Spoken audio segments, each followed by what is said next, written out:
যাই হোক, আগে ফ্রেমে বিনিকে নেওয়া যাক। তো যে এসো, তুমি বলো কেমন আছো? এতদিন পরে দেখছো তোমরা বিনিকে। আমি ভেবেই রেখেছিলাম বিনিকে সাথে নিয়ে আজকের এই টপিকটা বা আজকের এই গুড নিউজটা তোমাদের সাথে শেয়ার করব।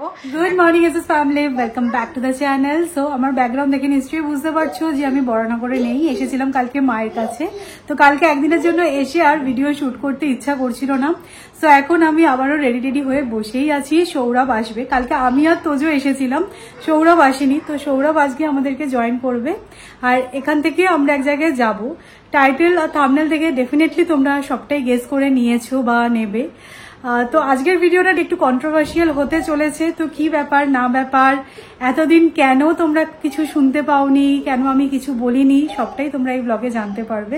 So let's check out. তোমাদেরকে দেখিয়েছিলাম এই সালোয়ার সেটটা পশমিন বুটিক থেকে নেওয়া, এত কমফোর্টেবল, যা গরম পড়েছে সিরিয়াসলি, এগুলোই পরলে যেন ভালো লাগছে। আর এর সাথে অক্সিডাইজ জুয়েলারি দেখো আমি পেয়ার আপ করেছি। সৌরভ এই জাস্ট আসলো, এখন বেজে গেছে প্রায় 12:30। তো তাড়াতাড়ি করছি, চলো আগে যাই যেখানে যাওয়ার। মেঘ করে গেল। আমাদের সোসাইটিতে দেখো এরকম প্যান্ডেলও হয়ে গেছে দুর্গাপুজোর জন্য। চলে বাবু চলে। তো ফাইনালি বুঝেই গেছো আমি যাচ্ছি আমার বন্ধুর বাড়ি বিনির সাথে দেখা করতে। এর মাঝে ওর সাথে আমার অনেকবার দেখা হয়েছে, কলকাতায় যতবার এসেছি ততবারই বিনির সাথে আমার দেখা হয়েছে, বাট আমি ভিডিওয়ে ওর সাথে তোমাদেরকে আর দেখা করাইনি। এর মাঝে তোমাদের অনেক কথা আমি শুনেছি, আমি জাস্ট চুপ করেছিলাম যে যেদিন সময় আসবে সেদিন আমি সবটা ক্লিয়ার করব।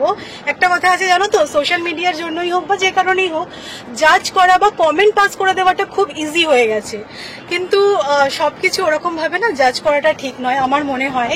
এটাই শিক্ষার পরিচয়। আর আমার শিক্ষা আমায় বলেছিল যে এখন কোনো কথা বলবি না, যখন সময় আসবে সবাই সবটা জানতে পারবে। তবে হ্যাঁ, আজকে কিন্তু বিনির সাথে মিট করার জন্য আমরা খুব একটা এক্সাইটেড নয়, আরো একজনের সাথে মিট করার জন্য সুপার ডুপার এক্সাইটেড। তো গিয়ে তোমাদেরকে সবটা বলছি। আর আগে থেকেই প্ল্যান করা ছিল আজকে সকালটা আমরা ওখানেই থাকবো, ওখানেই আজকে লাঞ্চ করবো, সেরকমই প্ল্যান। প্রচুর আড্ডা হবে। বিনির বাড়িতে তো এসে গেছি, অনেকক্ষণই হয়ে গেছে, প্রায় 1-1.5 ঘন্টা হলো। তোমাদের তখনই বলছিলাম যে আজকে কিন্তু আমি বিনির সাথে দেখা করতে আসিনি, যার সাথে দেখা করতে এসেছি তার সাথেই এতক্ষণ সময় কাটাচ্ছিলাম। তো যাই হোক, আগে ফ্রেমে বিনিকে নেওয়া যাক। তো যে এসো, তুমি বলো কেমন আছো? এতদিন পরে দেখছো তোমরা বিনিকে, তোমাদের অনেকের অনেক কোয়েশ্চেন ছিল।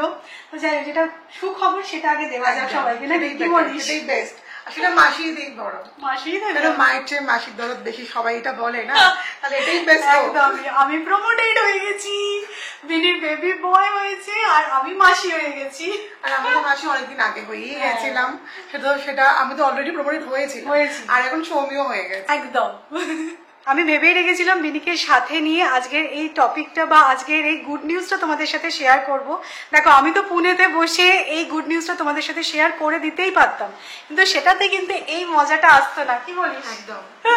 তবে এই টপিকটাও তুলবো এর সাথেই, যে তোমরা অনেকে অনেক রকমের কমেন্ট পাস করেছো আমাদের রিলেশন নিয়ে। তো সেটা যে কতটা মিথ্যে ছিল, দেখো সবসময় না সব জিনিসটা ব্লগে শেয়ার করা পসিবল হয় না। তার মানে এই নয় যে রিলেশনশিপ নেই, মানে এরকম ভাবে আমরা জাজ হয়েছিলাম। আমারও তো রিলেশন কতদিনে, 20 বছর তো হবে, একটু বেশি তো কম না, বেশি তো কম নয়। তাহলে বুঝতেই পারছো যে ভিডিওয়ে দেখানোর সাথে যে আমাদের রিলেশন আছে বা ভিডিও দেখাচ্ছি না মানে রিলেশন নেই, সেটা কিন্তু একদমই ভুল কথা। হ্যাঁ, কিছু মানুষের জীবনে পরিস্থিতি আসে, তার জন্য হয়তো কখনো কখনো ব্যাক স্টেপ নিতে হয়, তার মানে এটা নয় যে রিলেশন নেই। আর কখনো এটা হবেও না বিনির সাথে আমার যে রিলেশন হবে না। কথা হতো, হোয়াটসঅ্যাপেও কথা হতো, তোর সাথে আমার মিট করা হয়েছে, আমরা দুজনেই ডিসাইড করেছিলাম যে কিছু জন্য আমরা হয়তো কিছু ডিউ টু সাম রিজন যে আমরা এখন আমি অ্যাট লিস্ট ক্যামেরার সামনে এখন আসবো না। ও বলেছিল দেখ এখন চুপ থাক, এখন চুপ থাকাটাই হচ্ছে সবথেকে বেস্ট জিনিস। যখন পরে সবকিছু ঠিক হবে তখন সবকিছু আমি ক্যামেরার সামনে এসে বলবো। তো সত্যি কথা, আমরা দুজনের এটা মিউচুয়াল ডিসিশন ছিল, আর এই ব্যাপারটাও মিউচুয়াল। আর তাই জন্য আজকে একটা গুড নিউজ নিয়ে সৌমি আমার বাড়িতে এসেছে। এই রিজনটার জন্য আজকে আবার তোমাদের সামনে আমি ক্যামেরার সামনেও এসেছি। তো অ্যাটলিস্ট আর ফিউচার তোমরা ভাববে না যে আমাদের রিলেশন নেই, এরকম কোনোদিনই ভেবো না। রিলেশন সারা জীবন থাকে, যেটা থাকার ভিতর থেকে সেটা সারা জীবনই থাকে, সেটা ভিডিওতে আসি বা না আসি এটা কোনো ব্যাপার না। বাই দ্য ওয়ে, আমি কিন্তু খুব মোটা হয়ে গেছি, মারাত্মক লেভেলে। আমি কিছুক্ষণ আগে বলছিলাম দিদি তোকে ফ্রেমে নেবো কি করে একসাথে, না বুঝতেই পারো সত্য মা হয়েছে, এই চেহারাটা তোকে দেখে মনে হচ্ছে যদি সত্য মা হয়েছিস, সেই জন্য মারাত্মক লেভেলে মোটা হয়ে গেছি। কিন্তু তোজো এটা কে রে?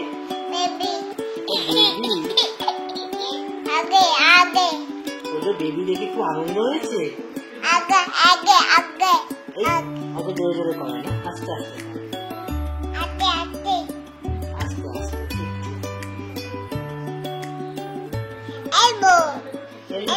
এলবো, আচ্ছা এটা বেবি এলবো, এটা বেবি পা।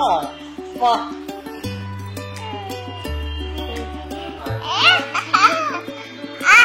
আস্তে আস্তে আস্তে আস্তে।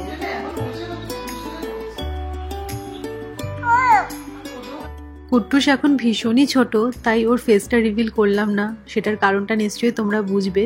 তবে হ্যাঁ, তোজোর সাথে কিন্তু বন্ডিংটা বেশ ভালো হয়েই গেছে, সেটা নিশ্চয়ই দেখতে পাচ্ছ। তোজো তুমি এটা কোথায় এসছো? মিমির বাড়ি। আর ফ্রেন্ডটা তোমায় কি বললো? ফিশ দেখিয়েছো ফ্রেন্ডকে?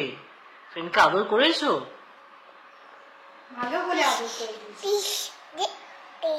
ফিশ দেখিয়েছে, তোজো ফিশ দেখিয়েছে ফ্রেন্ডকে। আর ফ্রেন্ডের সাথে বেশ ভালো বন্ধুত্ব হয়েছে কিন্তু। আমি আর বিনি এতটাই গল্পে মজবুর হয়ে গেছি। সত্যি কথা, আমরা ভেবে নিয়েছি যে আমাদের আজকে আর খাওয়ার জুটবে না। আমি আর তুষান দুজনেই হাত লাগিয়েছি যে না, খাওয়ার অ্যারেঞ্জমেন্টে বুঝছি আমাদের ছানাকে দিয়ে আমি ছানাকে রেখে দিয়েছি। এখন সৌরভই ভরসা। হ্যাঁ, এখন সৌরভদাই ভরসা। আমি একটু হাত লাগাতে এসেছি ছানাকে আর কি দিয়ে, ছানা বাবার কাছে। ছানা এখানে ঘুরছে আর বাবা ঘোরাচ্ছে ছানাকে নিয়ে। ইনি এখানে মাইক্রোওভেনে সবকিছু গরম করছে আর তুই তো অকাজ করছিস, বুঝতে পারছি আমি সব দেখছি আর কি। আমি সব থেকে বড় কাজ করছিস। হ্যাঁ, ফোন কেড়ে যাচ্ছে, তাও আমরা কাজ করতে এলাম। আর তোজো তো ছেড়েই দিয়েছে, মানে তোজোর মায়ের কোনো চিন্তা নেই। তোজো কোথায়? তোজো নেই, প্রেমে নেই। তোজোকে দেখা এখান থেকে, ওই দেখো ওইখানে তোজো বসে আছে। এখানে অনেক কিছু আছে, কিছুটা আউটসোর্স হয়েছে আবার কিছুটা বানানো হয়েছে, মেনুতে আছে। হ্যাঁ, শাশুড়ি রান্না করেছে, দেখাচ্ছি সেগুলো কি কি আছে মেনুতে। তো এখানে আমাদের সমস্ত কিছু মেনু একদম সুন্দর করে সাজিয়ে নিয়েছি। আমরা এখানে অ্যাজ আ বাফে আজকে খেয়ে নেবো, তো নিজেরা নিজেরা মতো নিয়ে নিচ্ছি। তো এখানে আছে চিকেন টিক্কা কাবাব, এটা আছে ফিশ ফ্রাই, বাসন্তী পোলাও, এটা কি কোরমা, এটা চিকেন, তোর এটা হোয়াইট চিকেন। এটা শাশুড়ি, এই দুটো আমার শাশুড়ি বানিয়ে দিয়েছে। আর এগুলো তো আউটসোর্স, বুঝতেই পারছো। এই ফিশ ফ্রাইটা অলরেডি আমি গল্প করতে করতে একটা মেরেও দিয়েছি, হেভি খেতে। তবে যা বুঝতে পারছি এই কোয়ান্টিটিটা যেটা দেখানো হলো সেটা তো কম, এখানে আরো কোয়ান্টিটিতে বানানো আছে। বাট বিনি তুই কিন্তু প্রচুর এফোর্ট দিয়েছিস, তাই না? খাবারগুলো রান্নাঘর থেকে নিয়ে আসলি, এত প্লেট দিলাম। তুমি আবার স্পুন চাইছো, ছোট স্পুনের মেজারমেন্ট দিয়ে দিতে, ছোট মেজো সেজো, কত কিছু খাট আছে তোমরা। না, তারপরে ভেবে ভেবে কাবাব আর ফিশ ফ্রাইটা অর্ডার করেছি। প্রচুর খাটনি হয়েছে গো। বাই দ্য ওয়ে, এটা আমার শ্বশুর শাশুড়ির ঘর আর কি।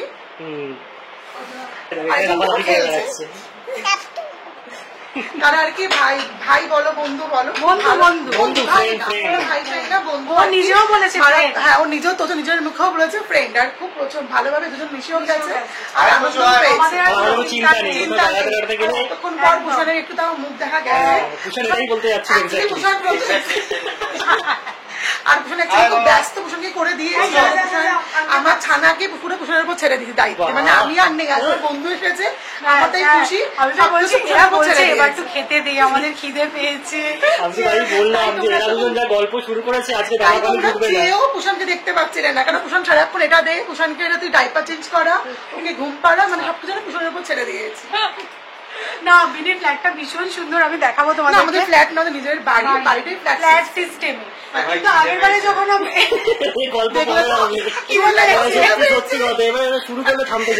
মানে অ্যাকচুয়ালি সৌরভ দা মুখে বলতে পারছে না, সৌমি কিছু বলে, ওই জন্য কুষাণকে দিয়ে বলা হচ্ছে সৌরভ দা, কুষাণ তুই বল, তুই বল। না, এবার আমরা খাই, চলো আমরা খাই, আমরা খাই। নিজেরা বুঝে নাও, সেটাই।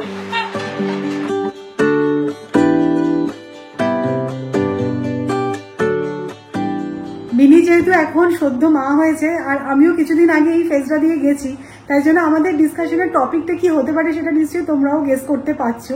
তো এখন সেই নিয়েই আমাদের কনভারসেশন চলতে চলতে আমরা নিজেরাই রিয়েলাইজ করলাম যে আমরা কোন জোনে এখন চলে গেছি, তাই না? তো যাই হোক, এখন আমি সদ্য মাসি হয়েছি, একটু তো ডিউটি পালন করবোই, এই যে বিনির জন্য নিয়ে এসেছি দুধ সাবু। এটা কিন্তু আমি বানিয়ে আনিনি, তো কাকিমার বাড়িতেই এখনো মেনলি আছে, শ্বশুর বাড়িতে নয়। তো আমাদের সাথে মিট করবে বলেই এখনো শ্বশুর বাড়িতে এসেছে। তো কাকিমা আবার টিফিন বক্সে করে বানিয়ে পাঠিয়ে দিয়েছে যে সময় করে খেয়ে নিবি। দুধ সাবু খেলে তোমরা জানোই, যারা তোমরা মানে নিউ মা হয়েছো তাদেরকে বলবো দুধ সাবু খেলে কিন্তু ব্রেস্ট ফিডিং এর জন্য খুব ভালো, মানে মিল্ক প্রোডাকশন খুব ভালো হয়। আমি দুধ সাবু খেতাম না, আমি খেতাম পেঁপে, পাকা পেঁপে। তো তোমরা দুটোই ট্রাই করতে পারো। তো যাই হোক, এখন ইনি এটা খাচ্ছেন, আমরা এখন গল্প করছি। তোমাদের বলছিলামই যে এটা হচ্ছে বিনিদের ফ্ল্যাট সিস্টেমে বাড়ি। তো খুব সুন্দর বড় বড় রুম, আর খুব সুন্দর করে বিনি সাজিয়ে গুছিয়ে রেখেছে। তো তোমাদেরকে একটা ছোট্ট করে রুম ট্যুরও আমি দিয়ে দিচ্ছি। লাস্টবার যখন আমরা এসেছিলাম তখন ওদের অ্যানিভার্সারি ছিল, তো তখন তো ডেকোরেশন ছিল, সবাই ছিল, তো সেভাবে তোমাদেরকে দেখাতে পারিনি। তো তোমাদেরকে বাড়িটা ঘুরে একটু দেখাই চলো। তো তোমাদেরকে আমি একটা ফ্ল্যাটের ট্যুর দিয়ে দেবো বলে ওদেরকে বলেছি তোরা এই ঘরে বস। তো এটা হচ্ছে লিভিং অ্যান্ড ডাইনিং। আমি জানি না তোমরা ক্যামেরা দেখে কতটা বুঝতে পারছো, বিশাল মানে অনেকটা বড় স্পেস। তো এতটাই বড় ছিল যে ওরা এখানে একটা স্টোরেজ ইউনিট টাইপেরও করে নিয়েছে। তো এখানে ডাইনিং টেবিলটা আছে, এটা হচ্ছে সিটিং অ্যারেঞ্জমেন্ট, এটা হচ্ছে আঙ্কেল আন্টির রুম, এটা আর আমি দেখাচ্ছি না। আর এটা হচ্ছে কিচেনটা, কিচেনটাও দেখো বিশাল, এই দেখো অনেকটা বড়। আর এখানে এরকম সুন্দর আর্চ করা আছে, মাইক্রোওভেন আছে, এখানে আর কি খাবার টাবার গরম করে এখান থেকে নিয়ে যাওয়াটাও ইজি হয়। আর এটা একটা রুম, এই রুমটাও বিনি খুব সুন্দর করে সাজিয়ে রেখেছে দেখো। তো এটা হচ্ছে একটা রুম। আর এই দেখো এটা হচ্ছে বিনির বেডরুমটা, খুব সুন্দর করে নাও সবকিছু গুছিয়ে সাজিয়ে রাখে। তো আগের বারে এসে ভেবেছিলাম তোমাদেরকে দেখাবো, বাট সেটা তো তখন আর দেখানো সম্ভব হয়নি। দেখো খুব সুন্দর করে সবকিছু সাজানো গোছানো। আমরা যখন একবার বিনিদের সাথে মিট করতে দুর্গাপুরে গেছিলাম, তোমরা অনেকে জিজ্ঞাসা করেছিলে যে বিনিরা কি ওখানেই থাকে, তখন বলেছিলাম যে না, বিনিদের বাড়ি হচ্ছে কলকাতায়। তো ওটা কর্মসূত্রের ওখানে ভাড়া নিয়ে থাকতো, পুষান যেহেতু রেলে চাকরি করে ওখানেই ও পোস্টেড। তো এটা হচ্ছে বিনিদের ফ্ল্যাট, তোমাদেরকে দেখিয়ে দিলাম বাড়ি মতন ফ্ল্যাটটা আর কি, তাই তো? এটা আর কি অনেকের একসাথেই ফ্ল্যাট, মানে একসাথে বাড়িটা আর কি সব ফ্ল্যাট সিস্টেম, ফ্ল্যাট সিস্টেম, মানে একটা করে ফ্লোরে আর কি দুটো দুটো করে ফ্ল্যাট। আচ্ছা, আর আমার বাপের বাড়ি থেকে বিনিদের বাড়িটা আরো কাছে। আর এইটা 6-7 মিনিট মানে এক্সট্রা, বেশি দূর নয়, এটা গড়ফা।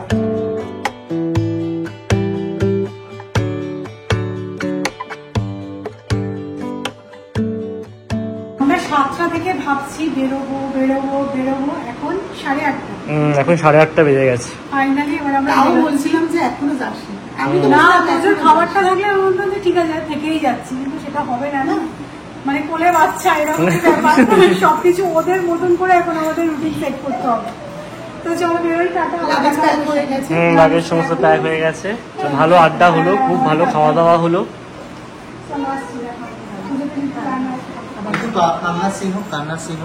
তো কান্নার সিন দরকার নাকি? আমাদের পিছনে আছে তো ব্যাকগ্রাউন্ড মিউজিক দেওয়ার জন্য। তোমাদের সাথে ঝগড়া হয়েছিল না দুজনে, শুনলাম মার্কেটে খবর উঠেছিল।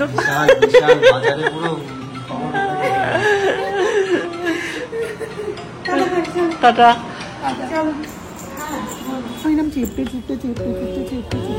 না না এইসব বললে আমি শুনবো না, না না বিরক্ত হলে দেখাতে হবে, বিরক্ত হলেও আমি শুনবো না, আমি শুনবো না, আমি শুনবো না, আমি শুনবো না। তো আজকে অনেক গিফট পেয়েছে, তার মধ্যে এই টয়টা হচ্ছে কি একটা, যেটা ওর খুব পছন্দ হয়েছে, কাজ ছাড়া করছে না। একদম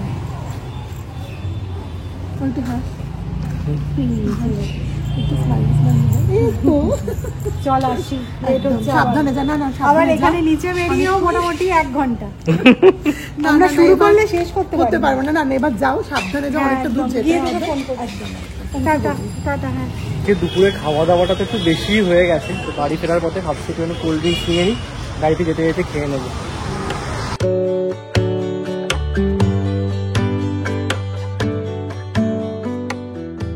তোজো আজকে সারাদিন যা দুরন্তপনা করেছে, গাড়িতে উঠেই ঘুমিয়ে গেছে। আমরা পৌঁছে যাব আর 5 মিনিটের মধ্যেই। আজকে যেহেতু রোববার, তাই জন্য রাস্তাঘাট কিন্তু একদম ফাঁকা ছিল। ঠাম্মিকে দেখিয়ে দাও, একে ঠাম্মিকে দেখিয়ে দাও, পেঙ্গুইন ঘুমটা ছাড়ে। দরকার নেই আজকে যা, আজ ফ্রেশ করে বরং দুটো খাওয়াতে পারলে ভালো। ও ঘুমিয়ে পড়বে যা মনে হচ্ছে। ঠাম্মির সাথে এসে একটু দেখা হয়ে গেল। ব্যাস, চলো জামা কাপড় আজকে কোল থেকে নাপছেও না, ঘুমটা আছে না। ঘুম হয়নি তো, ঘুম পেয়ে যাচ্ছে। চলো টাটা করে দাও, গুড নাইট বলো। গুড নাইট বলে দাও। একটু গুড নাইট বলো, একটু গুড নাইট বলো। আর কালকে না বলো, কালকে কি সুন্দর বলো। কালকে কালকে কালকে বলো, একটু বলো। টাটা করে বলে দাও কাল। একটু বলো কাল কাল কাল কাল কাল কাল আর পারছে না। আমি তুমি আসবো। চলো খাইয়ে নাও। হ্যাঁ হ্যাঁ আর হ্যাঁ, আমি গাড়িতে আস্তে আস্তে এটাই ভাবছিলাম যে তোমাদেরকে সব বললাম, কিন্তু এটাই বললাম না যে বিনির ছেলের নাম কি। তো ওর বাড়ির নাম দিয়েছি কুট্টুস, আর ভালো নাম আদ্ভিক। তো দুটোই খুব মিষ্টি নাম। কুট্টুসটা তো ডেফিনেটলি আমার বেশি পছন্দ হয়েছে, বাড়ির নামটা বেশি মিষ্টি হয়। যেরকম ইভান ভালো নাম ঠিক আছে, কিন্তু তোজোটা অনেক বেশি স্পেশাল, অনেক বেশি আমার মিষ্টি লাগে। তো সেরকমই কুট্টুস নামটা বেশি আপন মনে হয়েছে আমার। তো চলো ফ্রেশ হয়ে নিয়ে তারপরে তোজোকে আগে খাওয়াই। আমি যা বুঝছি এবার তোজোর দুর্গাপুজোর মার্কেট কিন্তু পুরো গরম, তাই না? শুধু গরম বললে ভুল হবে, আগুন হয়ে যাচ্ছে। যেখানে যাচ্ছে শুধু গিফট পাচ্ছে, গিফট পাচ্ছে। তো এই দেখো বিনি আর পুষান তোজোকে পুজোর জন্য এই জিন্সের প্যান্টটা আর তার সাথে এই শার্টটা দিয়েছে। খুব সুন্দর হোয়াইট জিন্স, তার সাথে এই প্যাটার্ন শার্টটা দারুণ দেখতে। দারুণ দেখতে। না, বিনি আমাকে ভিডিও কলও করেছিল, দেখ কোনটা নেবো। আমার যে হোয়াইট জিন্সটা নিয়ে ওর নেইও, অনেক কিছুর সাথে এগুলো পেয়ার আপ করা যাবে। আর শার্টটা তো দেখতে নো ডাউট ভীষণ সুন্দর। এটা তো গেল মিমির গিফট। এরপরে বিনির শাশুড়ি মা তোজোকে ক্যাডবেরি গিফট করেছে, কিন্তু তোজোকে তো ক্যাডবেরি আমি এখন অবধি কখনো খাওয়াইনি। তো আমি কাকিমাকে বললাম যে তুমি আমাকে দিয়ে দাও, আমি খেয়ে নেবো ছেলের হয়ে। আর কাকিমা বলতে বিনির মা তোজোর জন্য আবার দেখো খামে করে টাকা দিয়ে দিয়েছে। কাকিমার সাথে আমার কথাও হলো, কাকিমা বললো তুই পছন্দ করে ওর জন্য পুজোর থেকে কিছু কিনে নিস। বললাম ঠিক আছে কিনবো, অবশ্যই এটা তোমার আশীর্বাদ, অবশ্যই আমি এটা কিনবো তোজোর জন্য কিছু, আর কিনে তোমাকে ছবি পাঠাবো। আর এই একটা খাম নয়, এইটা হচ্ছে বিনি আর পুষানের তরফ থেকে তোজোর জন্য অন্নপ্রাশনের খাম। না অ্যাকচুয়ালি তোমাদেরকে ফ্র্যাঙ্কলি আমি বলছি, তোমাদেরকে যখন আমি বলেছিলাম যে গুড নিউজটা বিনির, তারপর থেকে এখনো অবধি মানে বুঝতেই পারছো কুট্টুসের বয়স 3.5 মাস। এর মাঝে একটা ডেফিনেটলি কোনো ইনসিডেন্ট ঘটেছিল, সেটা কি আমি সত্যি এক্সপ্লেন করতে চাই না। আর আমার মনে হয় যে তোমরাও যদি আমাদের এই ব্যাপারটাকে সম্মান জানাও, তাহলে বারবার ধরে এসে আর জিজ্ঞাসা করবে না যে কি হয়েছিল বলো, কি করে হলো বলো। তো এটা প্লিজ একটু রেসপেক্ট করো। তো সেই সময় আমি বিনিকে বলেছিলাম যে বিনি তুই কিচ্ছু মানে অন্নপ্রাশন রিলেটেড কিছু তুই করবি না, আগে সবকিছু ঠিক হোক, তারপরে তো বন্ধুত্ব আছে, এটা কোনো ফর্মালিটি নয়। তো বলছে দেখ আমি অনেক কিছু তখন প্ল্যান করে রেখেছিলাম, কিন্তু সেই সময় তো আমার সেরকম পরিস্থিতি বা মেন্টালিটি ছিল না, সেই জন্য আমি কিছুই করতে পারিনি। তো এইটা হচ্ছে আমি আর পুষান ভেবে রেখেছিলাম যে তুই আসলে ওর অন্নপ্রাশনের জন্য এটা তোলা থাক। তো যাই হোক, আমার সাথে বিনের রিলেশনটা একদমই অন্যরকম। দেখো ভিডিওতে তো সেরকমভাবে কিছু বোঝানো যায় না বা বলাও যায় না, বাট খুবই পিওর। আমার বন্ধু সার্কেলটা ভীষণ কম বা ছোট বলতে পারো, কারণ আমরা একটু ইন্ট্রোভার্ট। বাট যাদের সাথে মিশি না মন থেকে মিশি, তাই জন্য তাদের সাথে সম্পর্ক চলে যাওয়ার ভয়টা আমরা পাই না। আমি জানি আজকের এই ভিডিওটা দেখার পরেও অনেকে এই কথাটা বলবে যে এটা সিম্পল ব্যাপার, বলে দিলেই হতো যে হ্যাঁ সব কিছু ঠিক আছে, পরে তোমাদেরকে সবটা গুছিয়ে বলবো, কিছুদিন আমাদের সময় দাও। বাট বিশ্বাস করো, শুরু থেকে একটা কথাই বলছি, সব কিছু সবসময় শেয়ার করা যায় না। মানে এটা তাও আমরা যেহেতু সবসময় সোশ্যাল মিডিয়ায় অ্যাক্টিভ, তাই জন্য আমাদের লাইফে কিছু যদি হয় তাও আমরা দুবার ভেবে দেখি যে হ্যাঁ ঠিক আছে বলে দিই, হয়তো সবাই আমাদের ফ্যামিলি মেম্বার, তারা বুঝবে ব্যাপারটা। কিন্তু এখানে যখন অন্য কেউ জড়িয়ে আছে, তার মতামতটারও কিন্তু একটা ভ্যালু আছে, এবং তার মতামতটার আমি রেসপেক্ট করেছি। আমার মনে হয় তোমরা সবসময় বলো না যে তোমরা আমাদের ফ্যামিলি মেম্বার, সত্যি যদি আমাকে ফ্যামিলি মেম্বার ভাবতে তাহলে ওইভাবে প্রভোগ করতে না। আমার চুপ থাকা সত্ত্বেও একই জিনিস নিয়ে বারবার ন্যাগিং করে যাওয়া, আমার মনে হয় কোনো নিজের কাছের মানুষের সাথে কেউ এরকম করতে পারে না। হয়তো তোমরা কেউ কেউ আমাকে কাছের মানুষ ভাবতে পারো না, তাই জন্যই। আর আমার আজকে ভিডিওটা বানিয়ে এটাই তোমাদেরকে বলার কারণ বা বলার ইচ্ছা যে সবসময় সবাইকে ওভাবে অ্যাটাক করা যায় না। জানো তো এই ব্যাপারটা নিয়ে সত্যি বলতে আমার কথা বলতে রুচিতে বাঁধছে, বাট কখনো কখনো আমাদের ইচ্ছার বাইরে গিয়েও কিছু কিছু কথা বলতে হয়, যেহেতু আমরা সোশ্যাল মিডিয়ায় সবটা শেয়ার করি। তো কুট্টুস হওয়ার পরে তো ডেফিনেটলি আমি পুনেতে ছিলাম, তো ওর জন্য অনেক কিছু কিনে আমি পাঠিয়েছি আমার আশীর্বাদ স্বরূপ, সৌরভের আশীর্বাদ স্বরূপ। আজকেও ওর জন্য নিয়ে গেছি পুজোর ড্রেস, বাট আমি সেগুলো দেখাইনি, কারণ তোমাদেরকে বলেইছি যে এবারে আমি কাকে কি দিচ্ছি আমি কিছুই দেখাবো না, কারণ সেটা নিয়েও একটা ডিসকাশন হয় যে আমাদের জন্য এটা কিনছি, ওদের জন্য কেন এটা কিনলাম। সবটাই তো করি মন থেকে, তো সেই হিসেবে অত দাড়িপাল্লায় মেপে সবটা হয় না। তো যাই হোক, চলো আজকের মতো ব্লগটা এখানেই এন্ড করছি। আর হ্যাঁ, বিনিকে কিন্তু আমি একটা সুন্দর শাড়িও গিফট করেছিলাম, সেটাও তোমাদেরকে গিফটিং পারপাস বলেই দেখিয়েছিলাম। আমি জানি না তোমরা সেটা গেস করতে পারছো কিনা কোন শাড়িটা। তো চলো আবার নেক্সট ব্লগে তোমাদের সাথে দেখা হচ্ছে। আজকের ব্লগটা এই পর্যন্তই, বেশ টায়ার্ড লাগছে। তো কালকে আবার দেখা হবে ইন্টারেস্টিং ব্লগে, ততক্ষণের জন্য টাটা, গুড নাইট।